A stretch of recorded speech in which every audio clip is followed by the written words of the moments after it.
The food, the music, the vibe. Kick off your summer at the Ohio Black Expo Riverfront Culture Fest. Tell your friends, share with family. There's no other place to be Memorial Day weekend. Celebrate Black excellence. Plus 2 concerts featuring Tidra Moses, Talib Kweli, and Jay Rawls, the one and only Marsha Ambrosius, and more. Experience the African diaspora at its finest.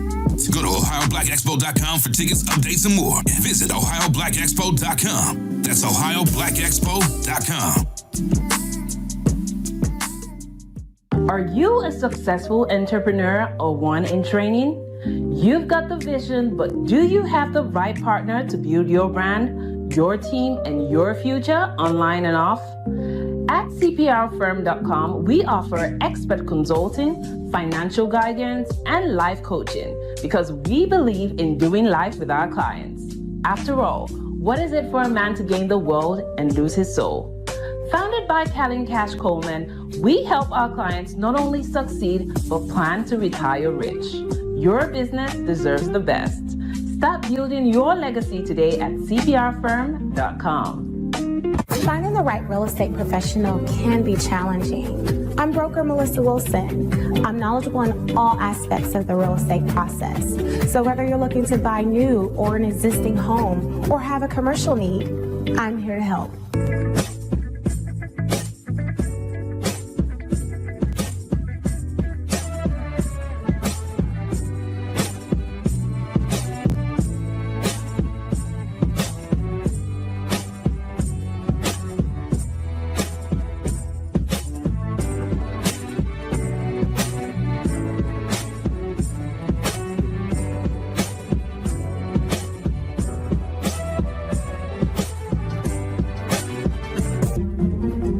Make sure you pick up my 2 books that's in Amazon right now. The first one is Passive Aggressive Racism and the System of White Supremacy. And I talk about in that particular book how the system of white supremacy really runs on our daily lives here in America. In our latest book, 7 Steps to Decolonize the Mind, we go through those steps to try to deprogram you from the system of white supremacy. Make sure you can pick up those books on Amazon.com.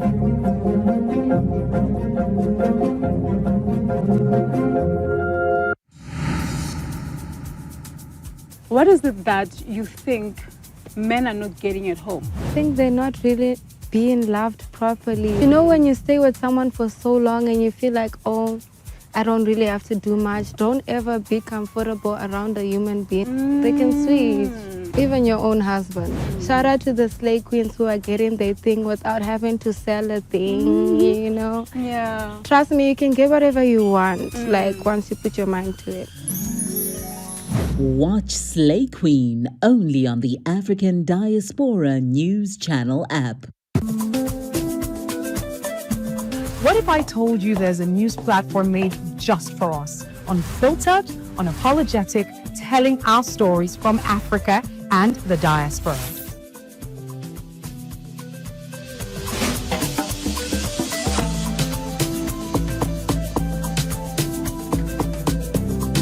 The African Diaspora News Channel app keeps you informed and empowered from wherever you are at any time.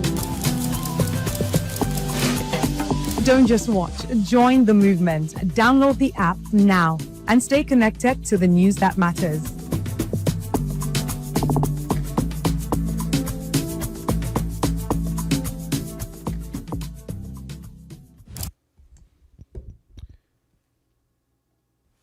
All right, lady. Oh, okay. Hold on.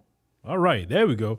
All right, ladies and gentlemen, boys and girls, thank you for joining us on the stream this evening. It is March 27th, and we appreciate everybody joining us in here tonight. We'll be speaking about Pastor Marvin Sapp and some of the issues with the black church and why a lot of black folks don't want nothing to do with the black church. Not nothing to do with God. God has nothing to do with what's going on in a lot of these black churches. So we're going to talk about that tonight. And also, you know, we'll get to a point in the stream, we'll stop it and continue on the app. There's a story that we want to kind of get into, and we don't want to kind of fix words just for YouTube with this particular story. There's actually a local story here in the Houston area that's kind of going around. But so we'll let you know when we're switching over to the app for that. Also, I appreciate everyone who has been joining as of recent on the African Diaspora News Channel. I appreciate y'all so much for doing that.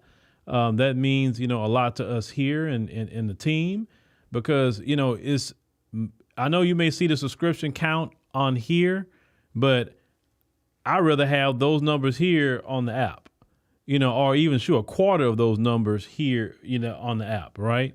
Because that's ours at that point. It's ours. We can do what we want to do, and we don't have to deal with no middleman or woman with a whole lot of things. We have to deal with certain rules, amended. When you people hear people saying unalived and all different things that people do on YouTube, or they don't say this, I can't say that because, because we all know as content creators that these videos will go down by certain things that we say.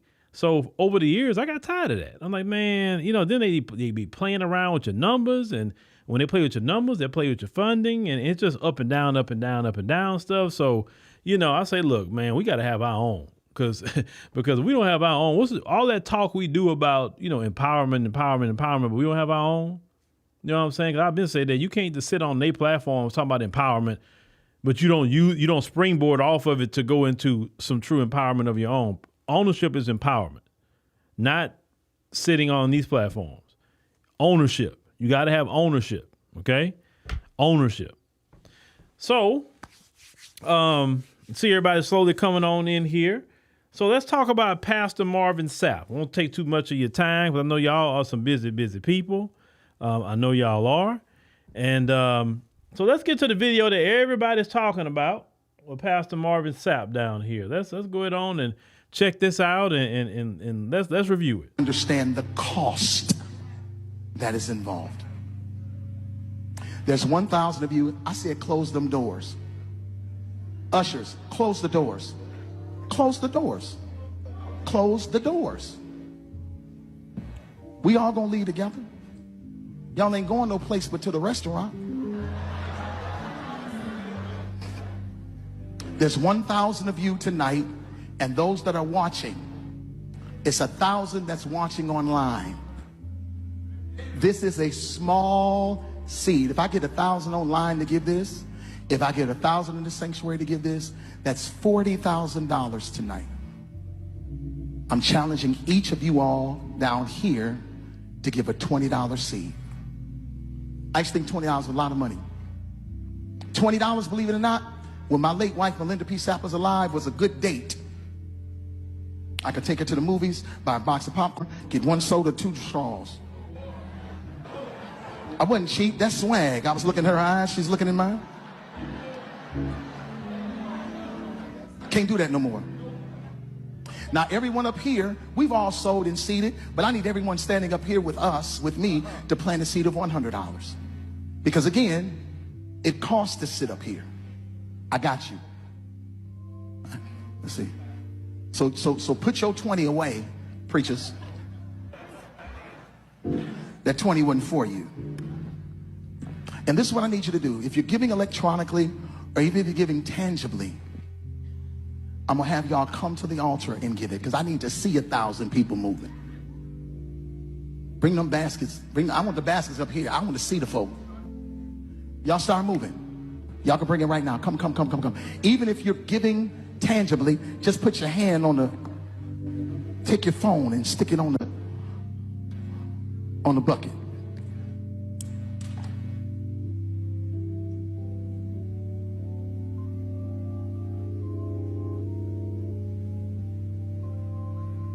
Shh. Giving is worship. Giving is worship. All right, ladies and gentlemen. Now I just want you to see this in its entirety. Now let's go ahead and start this over. Several points that I just need to make with this video, because one of the stumbling blocks in the black community is the black church, not God, the black church. It has been used by the Democrat Party to create a stumbling block. It has been used to siphon out resources that could be going to institutions in our community, but yet they're siphoning money from the pockets of black people. And I told you the greatest enemies of black people is the black preacher and the black politician as a collective. I'm not talking about individual ones. I'm not saying every preacher is like that. I'm not saying every politician's that way, but that's our greatest stumbling block, the black preacher, one of the two. So let me go ahead and restart this, and let's just go ahead on and do what we do here. Understand the cost that is involved. Okay, right there. He said, y'all don't understand the cost that's involved. It's not for them to understand, sir. You the one, if I go on just a traditional way, I'm not going to really go in on his personality. They wasn't called to be a preacher. And it is a cost if you're going to be a preacher. But if it's a cost, last time I checked, God will provide, right? God will provide for you. And you don't have to use no crazy means for him to do so. You don't have to really guilt trip people, okay? You really don't have to do that. Sometimes you just think about what God wants me to put out there. And what I've learned over the years is that you just put certain things out there and then you can promote it to people, sure, but the people will respond if that's what it's for them to do. So you can't start. He already started off guilt tripping people, okay, in the beginning. So let's continue. There's 1,000 of you. I said close them doors. Ushers, close the doors. Close the doors. Close the doors. We all gonna leave together. Y'all ain't going no place but to the restaurant. All right. So if you know what you're saying is about to be BS, why you either sit up there and told the ushers go close the doors, stop people from getting up and leaving. So basically, you almost kind of de facto walking a fine line of maybe a little false imprisonment. I won't say kidnapping, but just a little false imprisonment. You're preventing people from leaving a location because they say when somebody heard you say, I need 1,000 people, say, let me get my stuff together. Like that, let me go and get on out of here.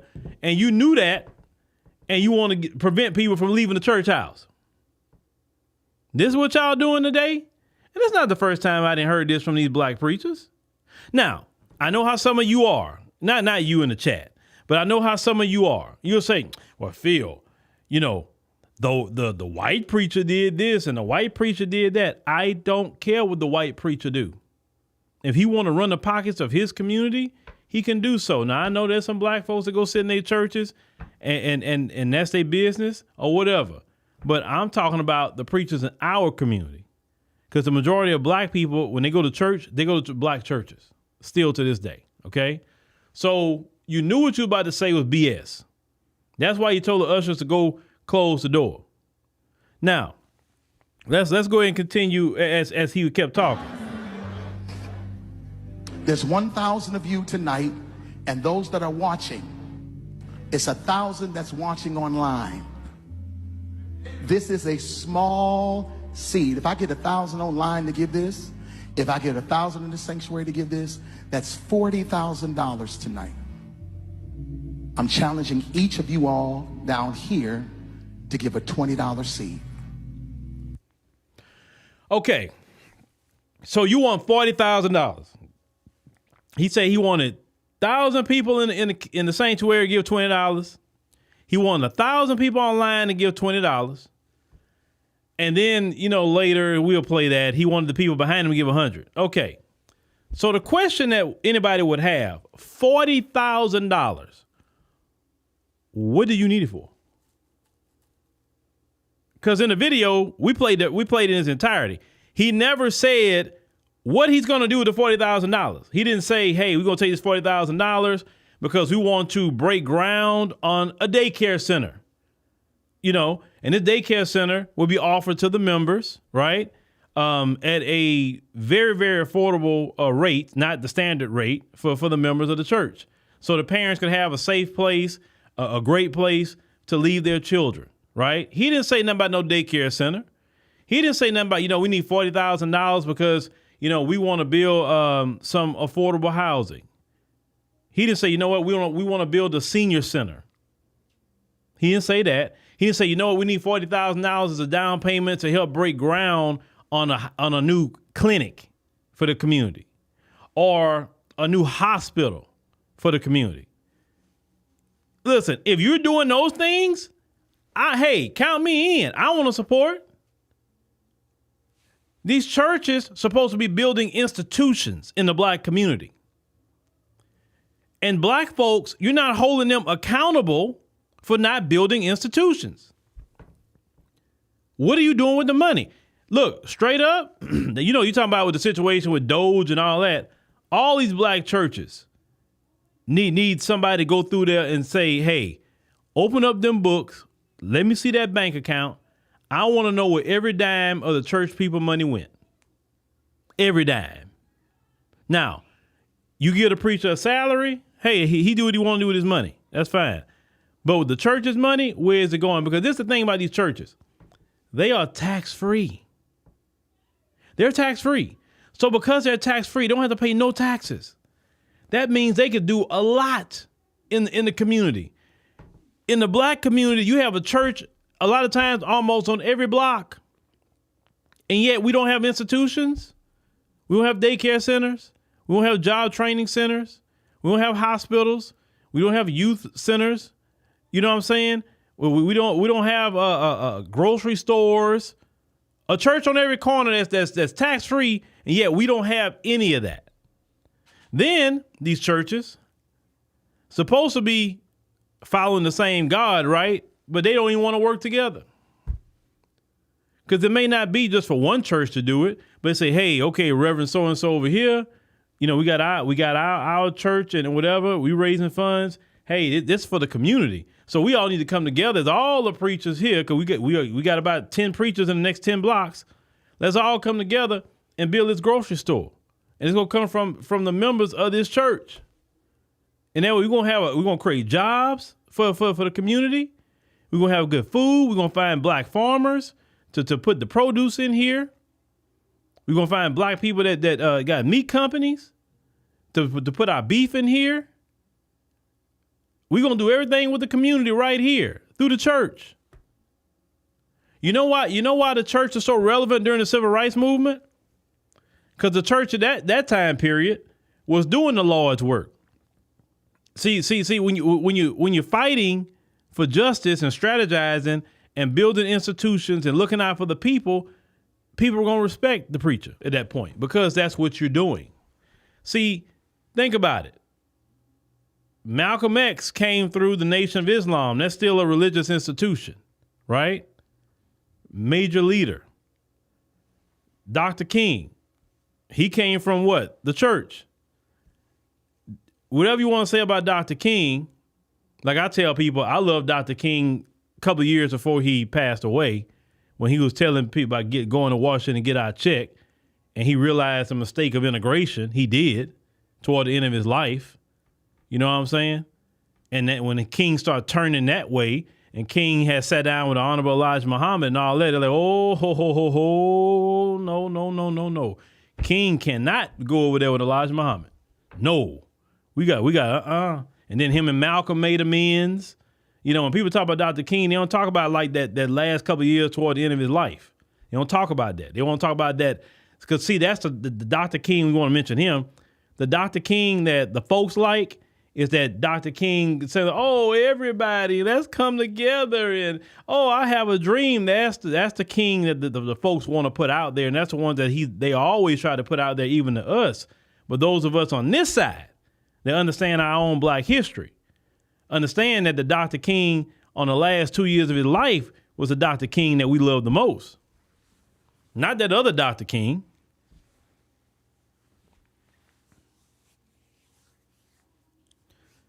We, as a people, I remember the preacher from my church.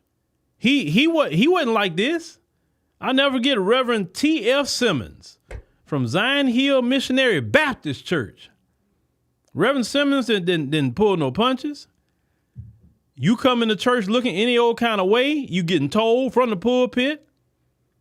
How these little women go to church these days, I've seen it. Man, Reverend Simmons would have told him a new one about coming in the house of the Lord looking like a streetwalker. Because that's how a lot of them dress today. I mean, let's call it what it is. If you look at how a lot of them dress today, it looks like something that should be on the blade. And then they get mad if you say that. But I keep saying is that how much have we decayed in morality? And a lot of that decay of morality come from people like Marvin here, who's doing crap like that and turning people literally away from God. And then when you turn away from God, who you gonna turn to? The devil. And the devil gonna tell you, hey, yeah, that's good. There's nothing wrong with that. The devil always gonna tell you everything opposite of what God gonna tell you. The devil gonna say, hey, wear anything you want, say anything you want, eat anything you want, do what thou wilt. Just do it. Go ahead, have fun. That's what the devil wants you to do. That's why we've had so much of a moral decay in our community. It's because I remember how we used to go to church a lot. I remember back in the 80s and 90s. And man, sometimes we'll get up, go to Sunday school, man. Then regular service, 11 o'clock. Then sometimes we got to turn right back around and go 3 o'clock service, right? Oh, yeah, grandma and them had you in the church. You going to church. But a lot of people came out to church, and I understand why. Not to say you can't have a relationship with the Lord, because you can. Because the work is in the street, actually, not so much behind the four walls. But a lot of people today, like I said, the men today not being men. Some of the men are very sassy and feminine. Where that come from? It come from them not having that moral structure that they needed. And to teach them what manhood is. And people like Marvin here, I'm just using him because that's the subject, is the reason why we have that problem. Because at one point in time, even if a dad wasn't around, you can depend on some church brothers to kind of take the little brother in, teach the little brother something, keep him on the straight and narrow a little bit. And say, yeah, I'm gonna keep an eye on him. Make sure he good. I'm not gonna have him out here any old way. You understand? But these preachers today, they love money. They don't love God. And because they love money, they got to run your pockets. That's why listen, do you understand why a lot of black men don't go to church?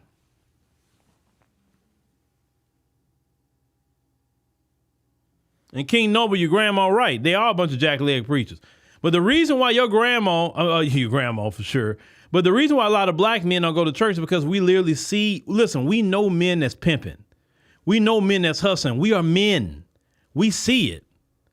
We see it. Just like women can see another woman doing things like a way ahead of time, we can see another man. We know that dude not real. We know that dude hustling. We know that dude cheating on his wife. Look, the eye is the gateway of the soul. I'm not talking about Marvin here. I'm just talking about in general.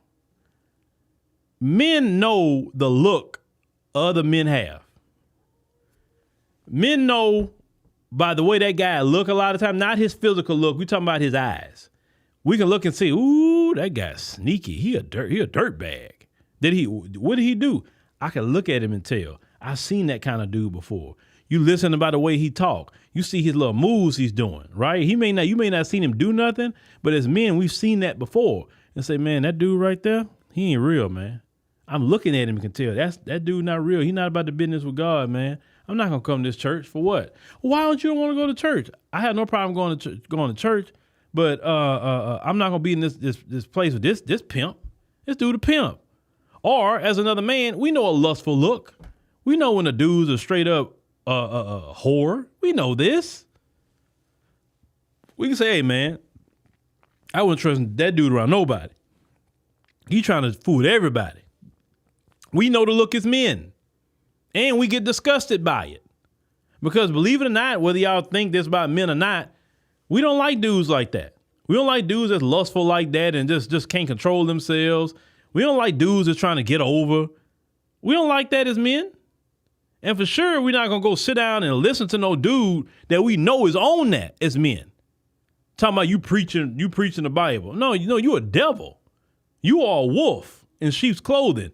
That's why a lot of us not in there. Same thing with the Democrat Party. Black men peeped that too, long time ago. That's why a lot of black men say, yeah, I'm good. And a lot of black men moved on. Now, I'm not saying black men went to the Republican Party because they haven't.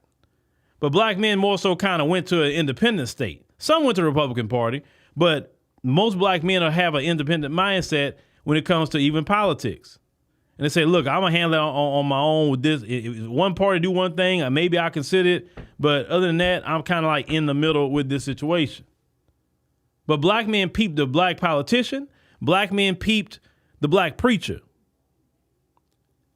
And if you follow the lead, in which some women have started to do this, you follow the lead of the black man in the community, whether you like it or not, the black man is your leader. Sisters, whether you like, I know that sounds horrible. I know some of you want to rebel, and like the Bible says, some of you want to tear your clothes, because I said that, right?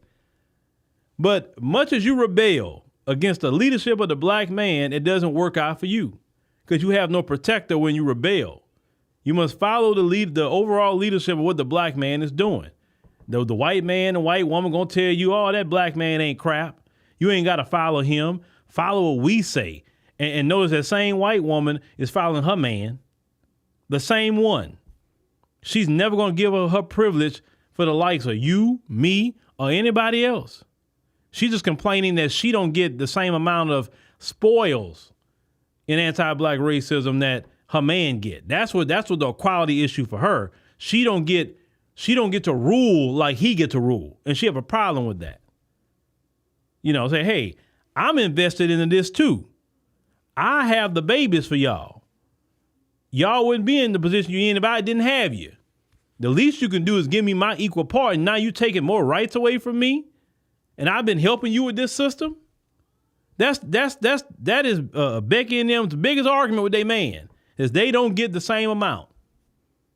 But even then, they still will follow the leadership of their man. Because it's not scriptural for women to just be in utter rebellion. The Bible teach about that, and you could just see how biblical principles work, whether you believe in it or not. You can't be in rebellion. And the sister that's not in rebellion, they don't have those problems. They don't have those issues. They live at peace. They live at such peace. God, they live at peace. Now, let's continue. Hold on, I'm trying to see something here. Hold on, I gotta focus on this. Yeah. Little blurry on this thing here. Let me get here. I just think $20 is a lot of money. $20, believe it or not, when my late wife Melinda P. Sapp was alive, was a good date. I could take her to the movies, buy a box of popcorn, get one soda, 2 straws. I wasn't cheap. That's swag. I was looking in her eyes. She's looking in mine. Can't do that no more. Now, everyone up here, we've all sold and seeded, but I need everyone standing up here with us, with me, to plant a seed of $100. Because again, it costs to sit up here. I got you. Okay, so it costs extra money to sit in a different seat in the church? You're not saying it costs spiritually. You're not saying, you know what, these guys up here, they fast, 4 days a week. These are the guys. They literally fast. They water fast. They do it all. Okay, in order to sit up here, you got to be that kind of guy or that kind of sister. No, that's not what it is. That's costing you something.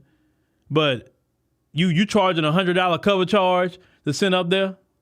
See, once again, and he's not going to take this money and build no institutions. That's why during the pandemic, when they said, hey, close all them churches, close them all down, I was like, you know what? I was celebrating it. Why? Not because I'm a heathen, not because I don't believe in God or nothing like that. No, it's because these preachers have been running so much game on people. Just go ahead and listen. Marvin Sapp, so-called pastor.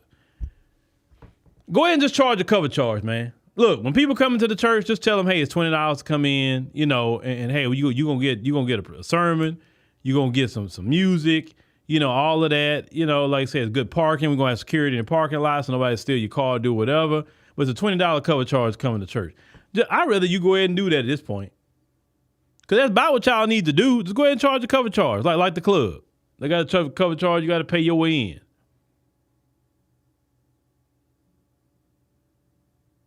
Then the preachers aren't even addressing the family issues in the black community. You're not addressing this big rejection of marriage in the black community. You're not addressing the horrible marriage rate. You're not addressing the horrible single parenting rate. You're not addressing, the issues of mass incarceration. You're not addressing the racism. You're not addressing anything. And we're talking about as a collective, not talking about every preacher. We're saying as a collective. They're not addressing it. You don't want to call out sin and unrighteousness because, if I say that, they're going to say I'm hateful. Hey, you there to preach the word. You say, look, what I'm preaching is right here. I'm going to show you what I'm preaching. I'm not just coming with this out of my head. You're not preaching any of that. And people see it. So what's the point of going to y'all church, man? When you might want to say a cover charge. And $40,000 for what? Because what happens is what? You want to put a down payment on the jet? What you want to put a down payment on? That's a lot of money. You can't tell me the light bill of that church is $40,000. Can't tell me that. You can't tell me that even let's say y'all paying a mortgage on that church. You can't tell me it's $40,000. So what do you need the money for, sir? See, in the black community, we have to start holding the black preacher and the black politician accountable. Just like the Congressional Black Caucus. All the stuff they're doing doesn't even benefit black people. They doing everything else but that. But we as a collective aren't holding them accountable. And that's why the black politician and the black preacher is out of control. Because we don't hold them accountable. You got a boule class, and the boule class is the preachers and the black politician, if you notice that.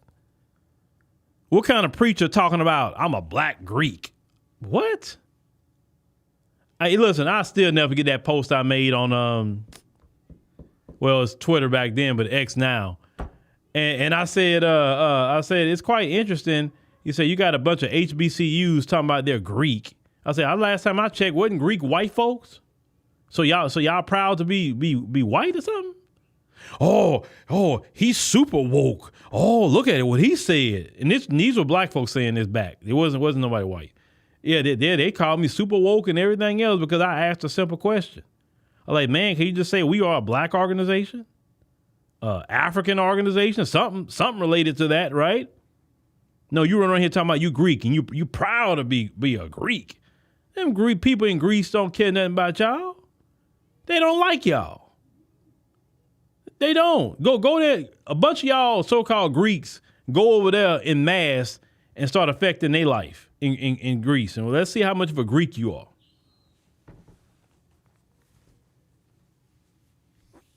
It's just boule. That's all it is. And notice with the boule, I'm going to say a good portion of them. I'm not saying all of them because I met people that's in the boule or these so-called Greek organizations. They've been very nice. Some of them been very helpful. Some of them, are serious about the community. They just part of that organization, and that's fine. I just tell people I look at the collective. I don't look at just the individuals. Now, the individuals represented the collective. I wouldn't say nothing against the boule. But what I notice is the boule want to be captive and be they want to be comfortable in captivity. And they're willing to assist the white supremacists in keeping that comfort, even to our detriment. Because, see, the black church really was using slavery to calm us down, to keep us docile, to keep us never want to rise up against massa. That's what the black church was really created for. It wasn't created for us to get closer to the Lord. No, look at Nat Turner. Look at his story. Nat Turner, they made him a preacher. And to do what? Calm black people down. So these so-called leaders that they put out there, hey, Al Sharpton, hey, can you go out there and calm black people down? And we got a big bag for you over here. Hey, look, we Walmart. If you calm the black people down, not the boycotters, Al, we got a couple million for you over here. Al Sharpton been running that hustle for years. They been running that hustle. That's a hustle for him. A lot of them out here hustling and getting a big bag about keeping you calm and keeping you just going along with the system. Well, yeah, I kind of talk tough though. I mean, I'm gonna say a lot, but I'm not gonna push them to do anything, right? But and then in the midst of what I'm saying, I'm gonna kind of take the temperature out of the air in the midst of that, just slowly but surely, and then eventually they're gonna forget about it. And then look, why don't you like give a sale or do something with entice them to come in? It'd be hard for them or whatever. You think people like Al Sharpton don't work with these corporations to keep you calm and get you right back in there spending money? Because it's a win-win situation for the both of them, keeping you spending money. You don't think that? It's a lot of them today like Al Sharpton. It's a lot. People like Al Sharpton, like for instance, black folks are talking about different things, whatever. And he talking about, we're going to have a buy-in at Costco. Well, first of all, why do we need to have a buy-in at Costco? I've never seen Al Sharpton go to a black business and say, we having a buy-in at this black business. Hey, you know what? All black people, man, let's come to this restaurant. Hey, let's go to this person's clothing store. Hey, let's go to this brother's mechanic shop. Let's do whatever. And let's just get this brother or sister so much business, they don't know what to do with it. That's what we should be doing. Helping out our small businesses in our community. I'm not Al Sharpton gonna go show up at Costco. Who don't really need us for nothing. Because Costco got it pretty good. Yes, Keisha. The Democrats do pay boulets, but the boulet class is not working. Now, they're putting out the new boulet class, like the Jasmine Crockett's and stuff like that, right? And so that new boulet has got to be a little sassy, so even with the Democrats, I notice, if you notice they're switching their strategy, they say, we got to go to a younger audience now. We got to use younger people. We can't use Nancy Pelosi no more. We can't use old Clyburn no more, right? You notice you ain't seen Clyburn no more interviewing too much at all. You ain't seen Nancy Pelosi talking a whole lot, but all you've been seeing is Jasmine Crockett and AOC, them two for sure that you've been seeing, right? Because their strategy now say, we got to go for the younger crowd or we're not going to win an election.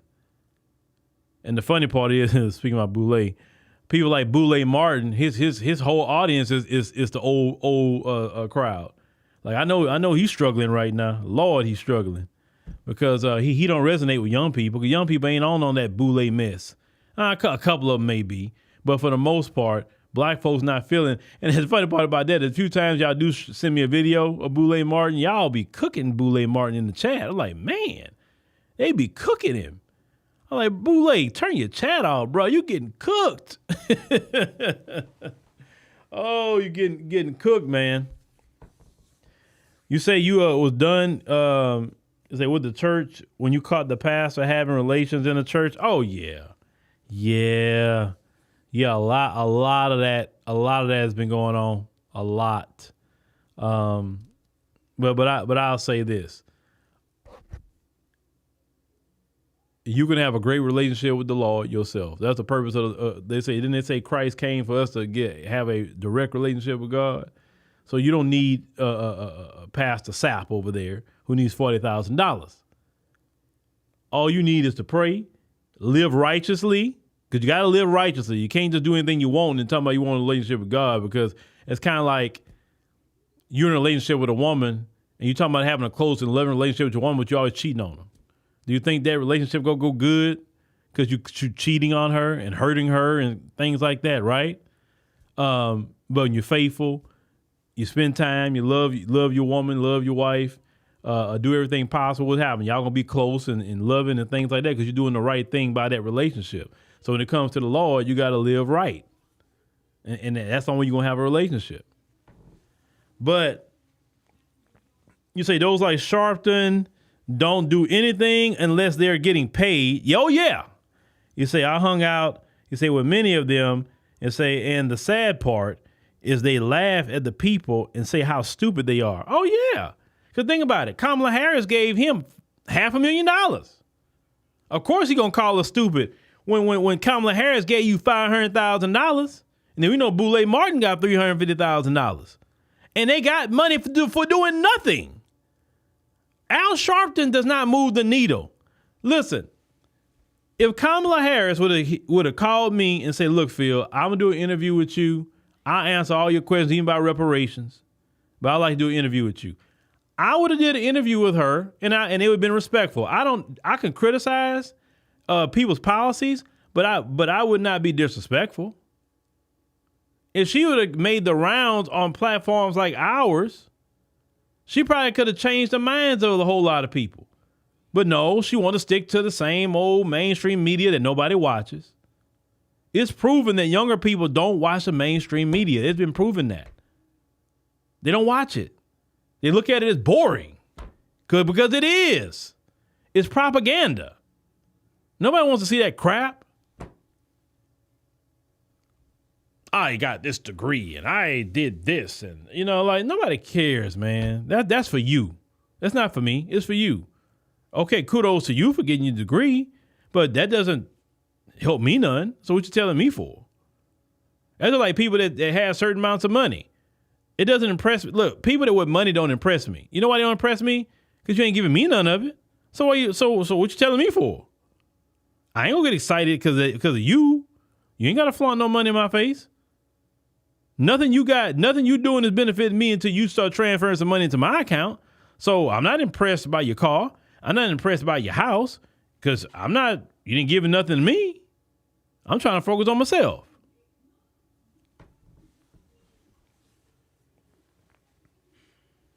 Yeah, people like interacting too, yes. And people want real people who actually live in a regular life. These people in mainstream media, they can't even talk to you. Even if they say certain things on their social media, they can get in trouble. Now, speaking about that, I wonder what Joy Reid is doing right now. Does she got another show or something coming? I was curious. I don't know why she popped in my head, Joy Reid. But anyway, ladies and gentlemen, let me go ahead and get to the next story, the one here locally out of Houston. But we're going to continue this on the app. So if you have the app or you already own it, hey, we're going to go ahead and continue this. For everybody on YouTube, I appreciate you coming. Tomorrow night, of course, the Friday night live stream is always on the app. So make sure if you don't have the app, download it, get on it today. So thank y'all, and we're going to continue.